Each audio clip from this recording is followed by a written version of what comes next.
છે અત્યારે અમે જંગલ જમીન માટે, અમે પોતાની જમીન માટે જ અમે અહીંયા લડીએ છીએ અને એમાં પણ આવા પ્રોજેક્ટો આવતા હોય તો અમારે પાછું જો આટલા બધા ગામડા છે ઈસુભાઈ, એ બધા ગામડા અમારા બોરદા જિલ્લા પંચાયત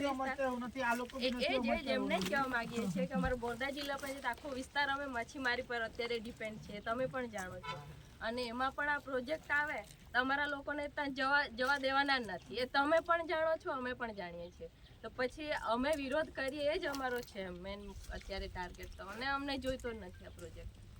એટલે વિકાસ થાય એમાં અમને કઈ વાંધો નથી, અમે સરકારનો પણ વિરોધ નથી કરતા, અમે સરકારનો વિરોધ નથી કરતા, અમે પ્રોજેક્ટનો વિરોધ કરીએ છીએ, અમે કોઈ વ્યક્તિનો વિરોધ નથી કરતા, એમાં અમારા લોકોનો ભોગ લઈને વિકાસ થાય એટલે પ્રોજેક્ટ જ્યારે કદાચ જો આવવાનું થશે તો સંમતિથી જ આવવાનો છે, એમને નથી આવવાનું સંમતિથી જ આવવાનો, પણ જે કાગળિયા છે જે લેટર છે અમને કોઈ જાણ કરવામાં પણ આવી નથી, જો તમે અમે સ્થાનિક આગેવાનોને પણ એક લેટર જો મળ્યો હોત તો ડીસીએફઓ સાહેબની ઓફિસમાં મીટિંગ થઈ હતી ને એટલે સાહેબ જો તમે આ જો 2024 નો લેટર છે, અમને આ 2025 અમને ખબર મળે છે, અમે અહીંયા ગ્રાઉન્ડ લેવલમાં સાહેબ અમારે સુધી તો વાત આવી જતી હતી, જે તે પદાધિકારી કે અધિકારીએ અમને જાણ કરવા જોઈતું હતું કે આ વિસ્તારમાં આટલો મોટો પ્રોજેક્ટ આવે છે, આ તો સારું થયું કે આ અહીંયા તો અભિપ્રાય માગ્યો છે ને આ ફોરેસ્ટ ડિપાર્ટમેન્ટમાંથી આ લેટર તે દિવસે આવેલા, એ લોકો પરથી અમે ફોટો પાડ્યો ત્યારે ખબર પડી કે 1500 મેગાવોટ વીજળીનો અહીંયા પ્રોજેક્ટ આવે છે, તો ડેમની ઉપર છે, અહીંયા તો અમે જોયો છે પાણીમાં પણ મચ્છીમારને કેટલી નુકસાન થાય અમે જોયો છે તે દિવસ તમારો વિરોધ સાચી વાત ત્યાં છે, પાણી છે ત્યાં માછલી જોવાની છે, મચ્છીમાર સુધી ત્યાં સુધી આ તો પહોંચવાનું ખાલી ઇનિશિયલ ફેઝ છે, જે જૂના કાયદા પ્રમાણે જે ઉકાઈ ડેમના વિસ્તારથી થયા ને ગામડા ત્યારે બી આ શરત છે, આદિવાસી લોકો માછલી મારીને અહીંયા કોઈ પ્રોજેક્ટ આવવાનો નથી એવું કરાર કરેલો છે જે તે સમય પર, હવે અમે કેટલા વર્ષ થયા ત્યારે જેમ તેમ કરીને હવે સેટિંગ થતા આવ્યા છે, હવે પછી તમે એ કરો તમે ક્યાં જવાના? એટલે અમે તમારો વાત નથી કરતા, પણ તે દિવસે બી સાહેબ આપ સાહેબને મેં કીધું કે અમારી રજૂઆત તમે આગળ મોકલો, પછી એનો અમને કઈ પાછળથી જવાબ બી નહીં મળ્યો, તમે મોકલ્યો છે 28 મોકલ્યો એ બી અમને કઈ ખબર નથી, 28 તારીખની આજુબાજુમાં જોવા આવશે ને પછી ગામવાળાને સમજાવશે કે બતાવશે પ્રોજેક્ટ શું છે, અને પછી આગળ એગ્રી હશે તો જ સર્વે થશે, આ સાહેબને તાલીમમાં હતા એટલે 28-29 તારીખ પછી નહીં આવી શક્યા, અને આ સાહેબને ટાઈમ મળ્યો એટલે પછી અમે આજે ચર્ચા થઈ ને કે જગ્યા અમને કામ લાગશે કે નહીં લાગશે, ના એ તો સાહેબ સાંભળો જોઈ લીધું તમે ને તો જગ્યા કામ નહીં લાગે એવું નહીં, કેમ કે લેવલ કરવાનો હોય તો બી થઈ જાય, પણ અમારે એ વિરોધ છે કે અમારે આ પ્રોજેક્ટ અહીંયા જતો નથી, અમને આન કરવા દેવાના નથી, 100% લોકો અહીંયા મચ્છી મારી કરીને જીવન નિર્વાહ અમારા બાપ દાદાને પહેલા બી એવી જ રીતે ઉકાઈ ડેમ વખતે કરી નાખેલા છે, એટલે અમે તો તમને થવા દઈએ, અમે વન અધિકાર અધિનિયમ 2006 ના કાયદા પ્રમાણે તમે બરાબર છો, પણ અમને બી હક મળ્યો છે, અમે તમને નામ મંજૂર આપીએ છીએ, અમારો ગ્રામસભામાં ના અંદર બી ઠરાવ થઈ ગયો છે કે આ બધું હા એક કોપી તમને આપીએ છીએ, હવે આ કોપીના આધારે તમે એક કામ કરો, જો તમે નામંજૂર છે તમારી બરોબર, વન અધિકાર સમિતિનો ઠરાવ, તમારી ગ્રામ પંચાયતનો ઠરાવ બરોબર, આ પ્રોજેક્ટ તમારી દરેકે વન અધિકાર સમિતિનો ઠરાવ, જો આ ઉકાઈ જળાશય એક જ ગામમાં નથી લાગતું બરોબર, 20 ગામડા અહીંયા છે, 6 ગામડા આ બાજુ છે, એવી રીતના પેલી બાજુ બી છે, અમને ખરું ને અમારી પાસે આટલા બધા અધિકારીઓ છે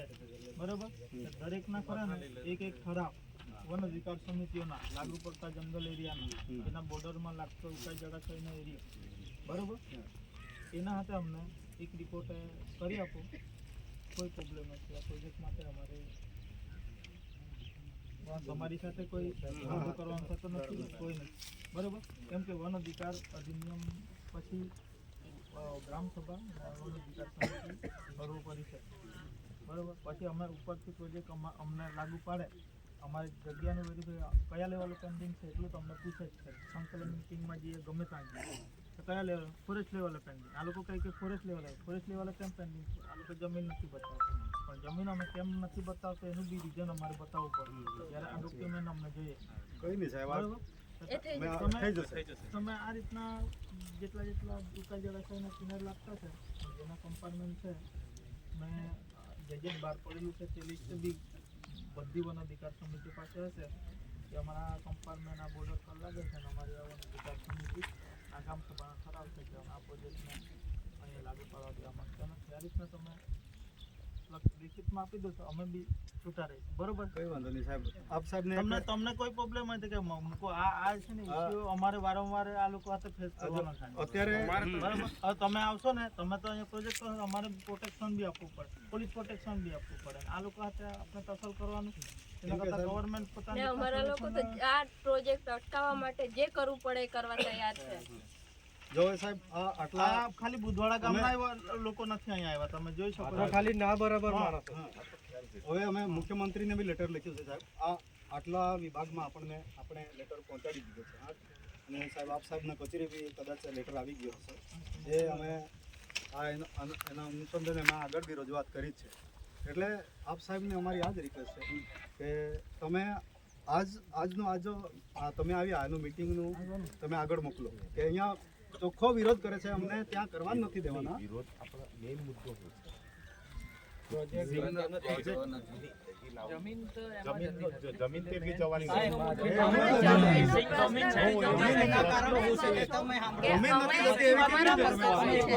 અમારો મુદ્દો શું છે કે અમારા લોકો માછીમારી કરીને 100% લોકો અમારો એક જ રોજગાર છે. અહીંયા કોઈ પ્રોજેક્ટ એવું નથી કે ઉકાઈ જેવું કે ત્યાં લોકો રોજગારી કરીને જીવે એવું કંઈ નથી અહીંયા એમ. એટલે મોટા ભાગના લોકો અમારી જંગલ જમીન અને જે 90%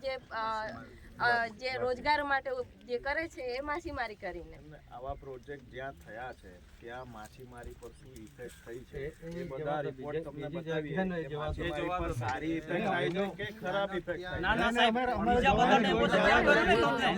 આદિવાસીમાં કે એ બધું શરૂઆતમાં તો અધિકારી આવીને એવું બોલે જ છે પણ જ્યારે અમારા અહીંયા એના વગર તમે મંજૂરી ના આપતા પણ એ એકવાર તમે જાણો છો કે અમે પહેલા બી જાણીને આમાં રખડતા ફરીએ છીએ. ડેમ બન્યો એ વખતે અમારા લોકોને શું કહેવામાં આવ્યું હતું એ તમને કહું. ડેમમાં અમારા લોકોને એવું